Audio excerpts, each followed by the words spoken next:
Everybody, welcome back to our channel. ఈరోజు వీడియోలో మన డైలీ లైఫ్లో మనం ఎక్కువగా యూజ్ చేసే వర్డ్స్ని తీసుకొని దానికి సంబంధించిన కొన్ని ఎగ్జాంపుల్ సెంటెన్సెస్ని ఇంగ్లీష్లో ఎలా చెప్పాలో ఒకసారి చూద్దాం. ఫస్ట్ వన్, మోసం. మోసం అనేదాన్ని ఇంగ్లీష్లో cheating or deception or betrayal or fraud అంటే వీటన్నిటికీ కూడా మీనింగ్ మోసం. ఈ వర్డ్కి సంబంధించిన కొన్ని ఎగ్జాంపుల్ సెంటెన్సెస్ని ఇంగ్లీష్లో ఎలా చెప్పాలో ఒకసారి చూద్దాం. ఫస్ట్ సెంటెన్స్, అతను నిన్ను మోసం చేశాడా, అతను నిన్ను మోసం చేశాడా అని మనం ఎవరినైనా క్వశ్చన్ చేయాలనుకున్నప్పుడు did he cheat you, did he cheat you అంటే అతను నిన్ను మోసం చేశాడా.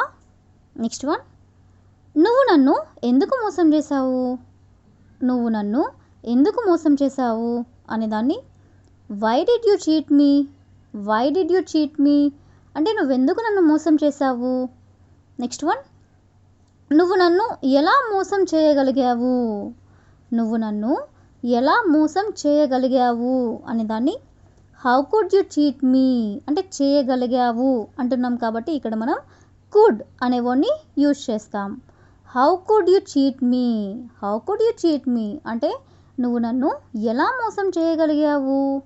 నెక్స్ట్ వన్, ఆమె నిన్ను మోసం చేసిందా, ఆమె నిన్ను మోసం చేసిందా అని అడగాలనుకున్నప్పుడు did she deceive you, did she deceive you అంటే ఆమె నిన్ను మోసం చేసిందా.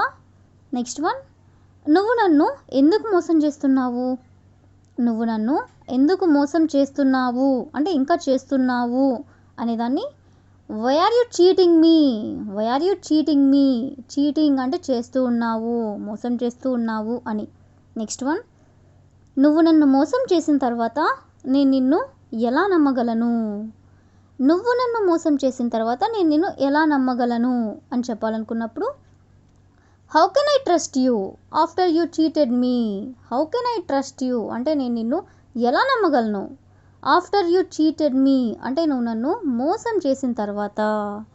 నెక్స్ట్ వన్, వాళ్ళు డబ్బుల కోసం నిన్ను మోసం చేశారా, వాళ్ళు డబ్బుల కోసం నిన్ను మోసం చేశారా అని అడగాలనుకున్నప్పుడు did they cheat you for money, did they cheat you for money అంటే వాళ్ళు డబ్బుల కోసం నిన్ను మోసం చేశారా.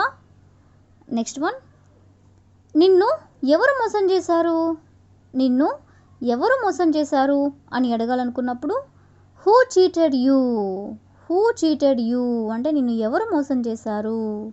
నెక్స్ట్ వన్, అతను తన స్నేహితుణ్ణి ఎందుకు మోసం చేస్తాడు, అతను తన స్నేహితుణ్ణి ఎందుకు మోసం చేస్తాడు అనేదాన్ని why would he cheat his friend, why would he cheat his friend అంటే అతని స్నేహితుణ్ణి అతను ఎందుకు మోసం చేస్తాడు. నెక్స్ట్ వన్, నిన్ను మోసం చేసిన వ్యక్తిని నువ్వు క్షమించగలవా, నిన్ను మోసం చేసిన వ్యక్తిని నువ్వు క్షమించగలవా అని అడగాలనుకున్నప్పుడు can you forgive someone who cheated you, can you forgive అంటే నువ్వు క్షమించగలవా. సమ్ వన్ అంటే వ్యక్తిని ఎవరో ఒకరిని, హూ చీటెడ్ యూ అంటే ఎవరైతే నిన్ను చీట్ చేస్తారో వాళ్ళని అంటే వాళ్ళని నువ్వు క్షమించగలవా అని. నెక్స్ట్ వన్, నువ్వు ఎప్పుడైనా ఎవరి చేతైనా మోసపోయావా, నువ్వు ఎప్పుడైనా ఎవరి చేతైనా మోసపోయావా అని అడగాలనుకున్నప్పుడు have you ever been cheated by someone, have you ever been cheated by someone అంటే నువ్వు ఎప్పుడైనా ఎవరి చేతైనా మోసపోయావా అని. నెక్స్ట్ వన్, అతను నిన్ను మోసం చేశాడని నీకెలా తెలిసింది, అతను నిన్ను మోసం చేశాడని నీకెలా తెలిసింది అని అడగాలనుకున్నప్పుడు how did you find out that he cheated you, how did you find out అంటే నువ్వెలా కనుక్కున్నావు అంటే నీకెలా తెలిసింది అని. దట్ హీ చీటెడ్ యూ అంటే అతను నిన్ను మోసం చేశాడని.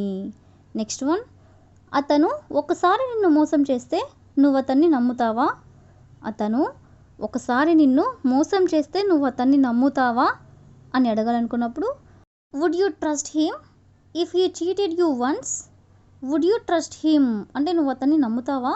If he cheated you once అంటే అతను ఒకసారి నిన్ను మోసం చేస్తే.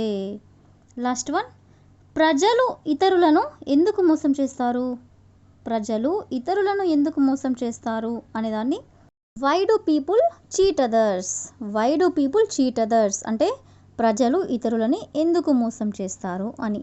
సో ఈ విధంగా మనం మోసం అనే వర్డ్కి సంబంధించిన కొన్ని ఎగ్జాంపుల్ సెంటెన్సెస్ని ఇంగ్లీష్లో ఎలా చెప్పాలో తెలుసుకున్నాం కదా. So that's all for today. I hope you all like this video. Thank you for watching.